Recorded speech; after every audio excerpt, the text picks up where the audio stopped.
All right, so are you ready to dive into Gestalt therapy? Always ready for a deep dive. Okay, great, because today's deep dive is inspired by this Russian text you sent over. Oh, yeah. Pushatbygestalt.pdf. I think that's how you pronounce it. Sounds about right. But neither of us speak Russian. Nope. But luckily, we've got a translated table of contents, so Okay. it's like we have a sneak peek into the core ideas before we even crack open the book. I love it. It's like a little treasure map Yeah, exactly, like a treasure map. to self-discovery. Exactly. So maybe let's start with like the basics. Like what exactly is Gestalt therapy? Ah. Even the word Gestalt sounds a bit mysterious. Yeah, it's actually a German word meaning whole or form. Okay. And that's really the essence of this approach. Mm. Understanding the complete picture of a person, their thoughts, feelings, behaviors, even their environment. So it's not just about what's going on inside your head, but how you interact with the world around you too. Absolutely. It's about seeing the individual as a dynamic process constantly in flux rather than some fixed entity. Gotcha. That makes sense. Now, speaking of individuals, the table of contents has a whole chapter dedicated to Fritz Perls. Yes. I'm guessing he's a pretty big deal in the Gestalt world. He is indeed. Fritz Perls is considered the father of Gestalt therapy, Okay. and his background is fascinating. Oh. He started as a psychoanalyst, but Hmm. eventually broke away to develop this new approach. Ooh, a rebel with a cause. You could say that. So it wasn't just psychoanalysis that influenced Gestalt therapy. Then. Not at all. What's really interesting is how Gestalt therapy draws from such diverse sources. Oh, like what? Well, for example, it has roots in Eastern spiritual practices, Mm. like meditation and mindfulness. Ah, that makes sense. Ah, Both emphasize being present yeah, and aware of your experiences in the moment. exactly. And then there's phenomenology, which is a fancy word for the idea that your individual perception and experience is what matters most. It's about understanding the world through your own unique lens, which aligns perfectly with Gestalt's focus on the here and now. So two people could be in the same situation but have totally different experiences of it. Yes. And Gestalt therapy honors that. Precisely. And of course, we can't forget about Gestalt psychology itself, which really delves into how we perceive and organize our experiences. Right. This school of thought is like the foundation upon which Gestalt therapy builds its therapeutic techniques. So it's taking those principles of perception and applying them to help people understand themselves better. Yes. And that brings us to a key concept highlighted in the outline, the self. Okay. In Gestalt therapy, the self isn't some static thing. It's a dynamic process of how we interact with the world around us. So it's less about who you are and more about how you engage with everything and everyone around you. Exactly. It's constantly evolving through our interactions. And speaking of interaction, the book dives into this fascinating concept called the cycle of contact, which basically describes how we move towards fulfilling our needs and desires in the world. I'm definitely sensing a theme here. Yeah. It's all about awareness, being present, and how we interact with our environment.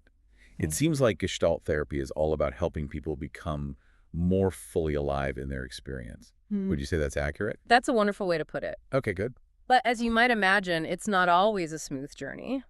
We often encounter roadblocks along the way. Oh? And that's where the concept of resistance comes, in which the book dedicates a significant portion to exploring. Resistance. Now, we're all familiar with resistance in our daily lives, right? Like when you hit the snooze button instead of going for that morning run. Yes, that's a simple example. Yeah. But in Gestalt therapy, resistance refers to all the ways we block ourselves from fully experiencing life. Okay. Whether it's avoiding difficult emotions, holding back our true selves, or getting stuck in unhealthy patterns. So it's those internal mechanisms that keep us from really connecting with ourselves and the world around us. You got it.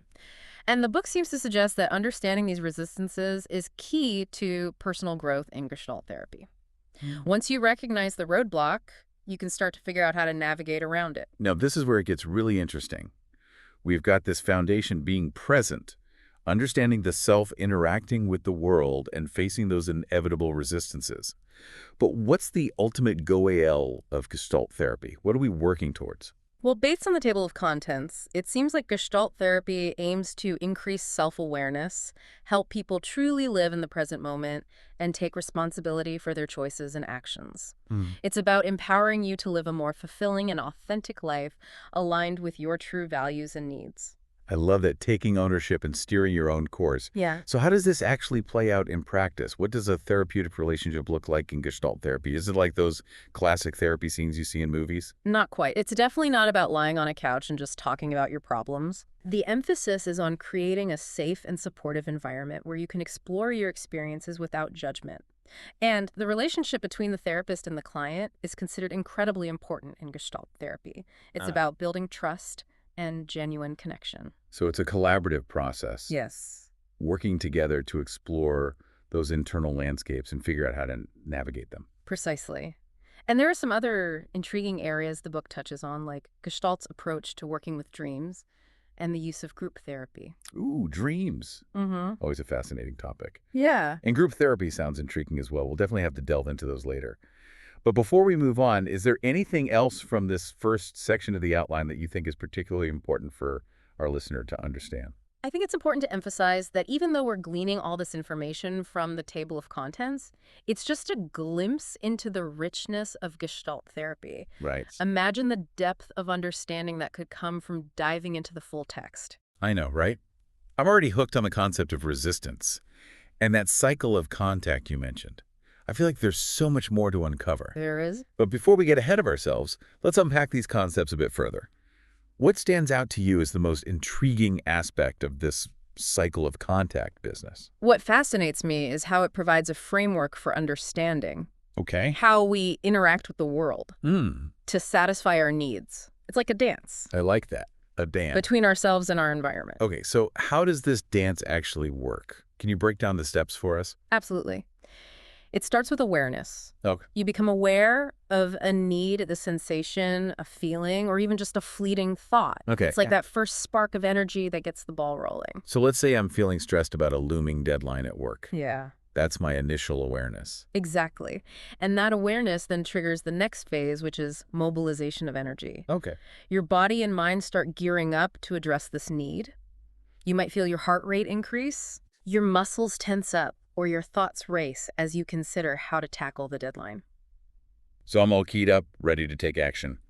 What happens next? Then comes the action phase where you actually move towards fulfilling that need. Okay. Maybe you start making a to-do list, delegating tasks, or diving headfirst into the project. You're actively engaging with the situation. So I'm taking concrete steps to address the stressor. That makes sense. And then I'm guessing comes the contact part of the cycle. Yes, contact is about fully engaging with the experience. Okay. In this case, tackling the work required to meet the deadline. You're immersed in the task, focused on the details, and hopefully starting to feel a sense of accomplishment as you make progress. So I'm in the thick of it, really present with the work itself. Yeah. And what happens after I've put in the effort and met the deadline? Then comes the resolution phase where the need is met and there's a sense of completion. Wow. The stress subsides, you Yeah. feel a wave of relief, and you can finally take a deep breath. Yeah. Sweet relief. So the deadline is met, the stress is gone, and I can finally relax. What's the final step in this cycle? The final step is withdrawal. Okay. You disengage from that particular need and your energy shifts elsewhere. Hmm.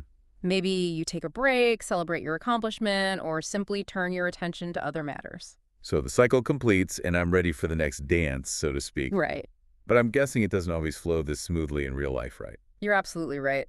And that's where those resistances we discussed come into play. Yeah. They can throw a wrench in the works at any stage of the cycle. Okay, let's talk about those wrenches. Our outline mentions suyada, which I believe translates to disruptions of the contact cycle. And you mentioned various types of resistances that can cause these disruptions. Can you give us some examples of how these resistances might show up in the cycle? Absolutely. Let's take the example of introjection. Remember, that's when we kind of swallow whole other people's beliefs and values without really questioning or examining them. Right, like when you adopt your parents' political views without ever really thinking critically about them. Exactly. Now imagine you're in a situation where you need to assert yourself and express your own opinion. But that introjected belief that you shouldn't rock the boat kicks in Yeah. and prevents you from speaking up. That's introjection disrupting the cycle at the action phase. Wow, that's a really clear example. Yeah. So the interjected belief becomes a roadblock to taking action. What about some of the other resistances? How might they show up? Well, let's take projection, Okay. which is when we attribute our own feelings or thoughts onto others. Ooh, I think we've all experienced this one. Like Ye- when you're feeling insecure about your own abilities and you Yeah, start perceiving everyone else as more competent or successful. exactly. And that projection can then disrupt the awareness phase of the cycle. Hmm. Instead of recognizing your own insecurity, you're busy focusing on the perceived flaws or successes of others. Hmm. It's like a smokescreen that prevents you from seeing your own experience clearly. Hmm. So projection can cloud our awareness and prevent us from accurately perceiving our own needs and feelings. What about retroflexion? How might that disrupt the cycle? Retroflexion, as you might recall, is when we turn something back on ourselves Right. that we actually want to direct outward.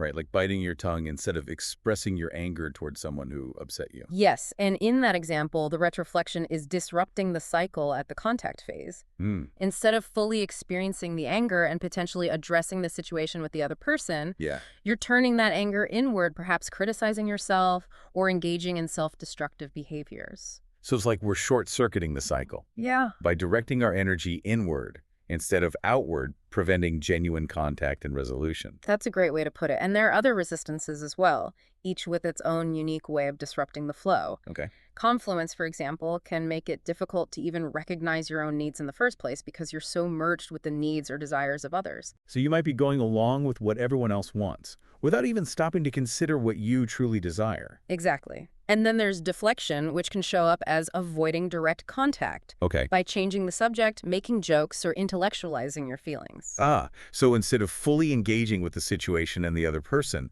you create a diversion to avoid discomfort or conflict. Precisely. And egotism can lead to a preoccupation with the self that actually prevents genuine connection with others. Hmm. It's like building a wall around yourself that blocks real contact. And on the other hand, devaluation might lead you to dismiss your own needs and feelings, preventing you from even entering the cycle in the first place. You've got it. Each of these resistances can show up in subtle or not so subtle ways, impacting our ability to move through the cycle of contact and ultimately fulfill our needs. This is really eye-opening. It's like having a whole new vocabulary for understanding those moments when we feel stuck or frustrated in our interactions with ourselves and the world. Yeah. But simply understanding these resistances isn't enough, right? What can we actually do about them? That's the exciting part. Gestalt therapy offers a variety of tools and techniques for recognizing and working with these resistances. It's not about eliminating them altogether, Okay. but rather becoming more aware of them, understanding their function, Right. and finding ways to move through them in a healthier way. So it's about befriending our resistances rather than fighting them. That's a great way to think about it. It's about recognizing them as parts of ourselves that are trying to protect us, Oh. but perhaps in ways that are no longer serving us. This is fascinating stuff. Yeah. And I can already see how understanding this framework of the contact cycle and resistances could be incredibly helpful in therapy. It's like having a map for exploring those internal roadblocks and finding a way around them. But it's not just about therapy, is it? I'm starting to see how this could apply to everyday life as well. Absolutely. Once you understand the cycle and the ways in which resistances can disrupt it, Yeah? you can start to apply that awareness in your interactions with others, in your relationships, and even in your approach to challenges and opportunities. It's like having a new lens through which to view your own experiences and behaviors. Yeah. And speaking of new lenses, the outline also mentions something called Gestalt's approach to dreams. Now, I've always been fascinated by dreams. What makes Gestalt's approach unique? Well, in Gestalt therapy, dreams aren't seen as symbolic messages from the subconscious that Yeah. need to be deciphered. Mm-hmm. Instead, they're treated as projections of the self. Oh. Each character image or feeling in the dream is seen as a part of the dreamer. So it's not about looking up dream symbols in a dictionary, Right. but rather exploring those different aspects of yourself that are showing up in the dream. Exactly. It's about understanding how those different parts relate to each other and to your waking life. And it's a very experiential approach. Okay. Instead of just talking about the dream, you might be asked to actually embody the different characters or elements of the dream. So if I dream about being chased by a giant spider, I might be asked to actually become that spider and explore what it feels like to be that creature. Exactly. It's about bringing the dream to life and experiencing it fully rather than just analyzing it intellectually. That sounds both terrifying and intriguing. Mm. And what about group therapy? The outline suggests that group work plays a significant role in Gestalt practice. What makes it so effective in this context? Well, the group setting provides a kind of microcosm of the real world. Hmm. You're interacting with others, navigating relationships, Right. and experimenting with new ways of being all within a safe and supportive environment. So it's like a laboratory for personal growth, where you can practice those new skills and insights you're gaining in therapy. That's a great way to put it. And the group dynamic itself becomes a valuable tool for exploration and growth. Hmm. You can see how your patterns and behaviors play out in relationships with others, Okay. and you get feedback from multiple perspectives. It's like having a mirror reflecting back to you different aspects of yourself that you might not even be aware of. This is so cool. And it makes sense that in a therapy, that's all about awareness relationships, and the here and now group work would be such a powerful tool. Absolutely. It really embodies those core principles. Okay. And speaking of core principles, our outline also mentions therapeutic relationships. Right. Can you shed some light on what makes those relationships so important in Gestalt therapy? Okay. Let's dive into that. Yeah. I'm curious to learn how Gestalt therapists approach those crucial relationships with their clients. So we were talking about how important that therapeutic relationship is in Gestalt therapy. What makes it so unique in this approach? Well, I think it really comes down to the quality of the connection Hmm. between the therapist and the client. Okay. In Gestalt therapy, the therapist isn't seen as some all-knowing expert with all the answers. Okay. It's more about creating a genuine, authentic encounter Right. where both individuals can be fully present and engaged in a real dialogue. So it's less about the therapist interpreting your dreams or telling you what to do, Right. and more about creating a space for genuine connection and exploration. Exactly. The therapist is more like a facilitator, Okay. helping the client become aware of their own experiences and to make their own choices. It's a collaborative process based on trust and mutual respect. That makes a lot of sense. It aligns with Gestalt's emphasis on personal responsibility and self-discovery. Yeah. But how does that actually play out in a therapy session? What might that look like? Well, it could involve a variety of techniques, Hmm. depending on the client and the situation. Okay. But one common thread is the use of experiments. Experiments. Yeah. Like in a science lab. Not exactly. In Gestalt therapy, experiments are more like creative explorations, Mm. designed to help the client gain a deeper understanding of themselves. It could involve role-playing, Okay. trying out different ways of expressing themselves, or even just paying close attention to their bodily sensations. So it's about getting out of your head and into your body, Yeah, trying things out in a safe space and seeing what happens. exactly. It's about experiencing things firsthand rather than just talking about them. And through these experiments, the client can start to uncover those hidden patterns and resistances that might be holding them back. This is really fascinating. It seems like Gestalt therapy is much more active and experiential than some other forms of therapy. It is. And that's one of the things that makes it so unique and effective. Hmm.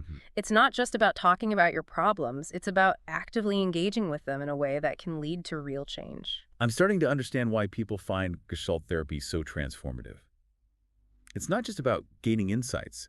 It's about actually putting those insights into practice and experimenting with new ways of being.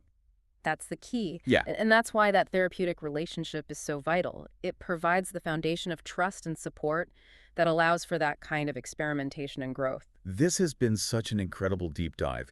Even just exploring the table of contents of this Russian text has given me a whole new understanding of Gestalt therapy. I'm so curious to learn more about the specific techniques and how they're applied in practice. Me too. And imagine the wealth of knowledge and insight waiting to be discovered within the pages of the book itself. I know, right? It's like we've only scratched the surface. Exactly. And to think it all started with your curiosity Yeah. and that willingness to explore a text in a language we don't even understand. It's a testament to the power of curiosity and the fact that learning can happen anywhere, anytime. Absolutely. And for you listening, I'm curious, what's resonating with you the most from this deep dive? What sparks your curiosity? Is it that dance of the cycle of contact? Or perhaps the idea of those pesky resistances that we all encounter? Maybe it's the unique approach to dreams, or the power of the therapeutic relationship. Whatever it is, I hope this exploration has opened up some new possibilities for understanding yourself and the world around you. Who knows, maybe this deep dive has even sparked a desire to explore Gestalt therapy further. If so, I encourage you to follow that thread of curiosity and see where it leads. After all, as we've learned today, the journey of self-discovery is an ongoing process, a dance of awareness and experimentation. And who knows what amazing discoveries await us along the way.